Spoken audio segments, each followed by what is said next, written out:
एक बार एक शिकारी शिकार करने के लिए जंगल में पहुंचा। उसने अपने तीर पर बहुत ही खतरनाक जहर लगाया और शिकार को निशाना बना करके उसने तीर को छोड़ा, लेकिन उसका तीर चूक गया और तीर एक पेड़ पर जा लगा। वो पेड़ बहुत ही हरा भरा और बहुत सारे तोते उस पेड़ पर रहते थे। जैसे ही वह जहरीला तीर उस पेड़ पर जाकर लगा, वह पेड़ धीरे धीरे सूखने लगा और उस पेड़ पर जो भी तोते रहते थे वह एक एक करके उस पेड़ को छोड़कर जाने लगे। उस बड़े से पेड़ के कोट में एक बहुत ही बूढ़ा तोता रहता था जो बहुत ही धर्मात्मा और अच्छे मन का था। सभी तोते उस पेड़ को छोड़कर जाने लगे थे, लेकिन वो बूढ़ा तोता जाता था, दाना लेकर के आता और उसी कोट में आ करके बैठ जाता था, परंतु उस पेड़ को छोड़ने को तैयार नहीं था। बूढ़े तोते के साथियों ने कई बार आकर के उसे समझाया कि यह पेड़ सूख रहा है और किसी दिन गिर भी जाएगा, चलो किसी और पेड़ पर चल कर रहा जाए, परंतु वह बूढ़ा तोता वहां से जाने को तैयार नहीं हो रहा था। अब यह बात देवराज इंद्र तक पहुंची। उन्हें बताया गया कि एक तोता है, वह जिस पेड़ पर रहता है उस पेड़ पर एक जहरीला तीर लगने के कारण सूखने, गिरने और खत्म होने के कगार पर आ पहुंचा है, और एक बूढ़ा तोता अभी भी वहीं पर रह रहा है। वह दाना लेकर आता है और वहीं पर रहता है, जबकि उस जंगल में बहुत सारे पेड़ हैं, लेकिन वह उसी पेड़ पर रह रहा है।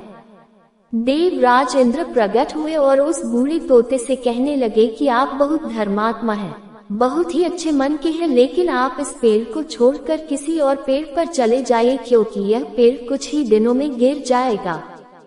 तालाब के पास में बहुत से बड़े बड़े हरे भरे पेड़ हैं, बड़े बड़े कोट हैं, उन पेड़ों पर फल भी लगे हुए हैं, उन्हें वहीं पर तोड़कर खा सकते हैं, परंतु यहाँ से आप चले जाए। तोता बोला, माफ कीजिएगा, इस पेड़ ने मुझे जीवन दिया है, शिकारियों से मेरी रक्षा की है, हर मौसम में मेरे साथ रहा है, ये कोट मेरा घर है, यहाँ मैं पला बड़ा हूँ, इस पेड़ को मैं छोड़कर कैसे जा सकता हूँ?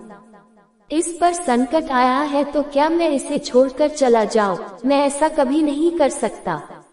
देवराज इंद्र तोते के इस बात से बहुत ही प्रसन्न हुए। उन्होंने तोते से कहा, मैं आपके इस बात से बहुत ही खुश हूँ, मांगो जो आपको मांगना हो।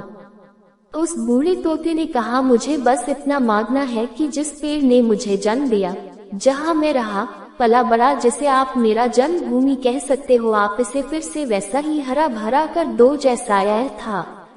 देवराज इंद्र ने अमृत से उस पेड़ को सिंच दिया और पहले की तरह हरा भरा कर दिया। अब वापस से उस पेड़ पर आकर के बाकी तोते रहने लगे। वह बूढ़ा तोता कुछ समय तक और जिंदा रहा, फिर उसकी मृत्यु हो गई और वह स्वर्ग में चला गया। यह कहानी हमें सिखाती ये है कि जब भी किसी इंसान का बुरा दौर आता है तो इमोशनली वह टूटा हुआ होता है, उसे किसी के सहारे की जरूरत होती है, किसी की आवश्यकता होती है। अगर आप ऐसे समय में उसे छोड़कर चले जाएंगे, उससे बात नहीं करेंगे, मुंह मोड़ लेंगे, तो आपसे बुरा कोई नहीं है, क्योंकि आप किसी के सुख का साथी बने या ना बने, लेकिन आपको हमेशा किसी के दुख का साथी जरूर बनना चाहिए।